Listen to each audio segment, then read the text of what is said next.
Hi friends, welcome to cine family 2. ప్రముఖ star Maa ఛానల్లో ప్రసారమవుతున్న super duper hit serial Guppedantha Manasu serial ప్రేక్షకులను బాగా ఆకట్టుకుంటూ ముందుకు దూసుకుపోతుంది.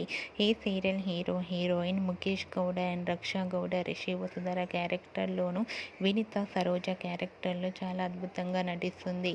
ఈ సీరియల్కి సంబంధించిన లేటెస్ట్ అప్డేట్స్ బయటకు రాగానే బాగా వైరల్ అయితే రీసెంట్గా Guppedantha Manasu serial heroine Rishi Vasudhara Saroja upcoming shooting location latest ఫొటోస్ను షేర్ చేశారు. ఆ ఫొటోస్లో రిషి వసుధర సరోజ షూటింగ్లో పాల్గొంటూ షూటింగ్ యాప్లో చాలా సరదాగా హ్యాపీగా ఎంజాయ్ చేస్తూ కనిపించారు. ఆ ఫొటోస్ చూసిన వారంతా wow, super pics and eagerly waiting this latest episodes అంటూ కామెంట్స్ పెడుతున్నారు. మీకు కూడా Rishi Vasudhara Saroja upcoming shooting location latest photos మీకు నచ్చినట్లయితే మీ అభిప్రాయాన్ని మీ కామెంట్ రూపంలో తెలియజేస్తూ లైక్ చేయండి, షేర్ చేయండి. మరిన్ని ఇంట్రెస్టింగ్ అండ్ లేటెస్ట్ అప్డేట్స్ కోసం మా సినీ ఫ్యామిలీ 2 ఛానల్ని సబ్స్క్రైబ్ చేసుకోండి.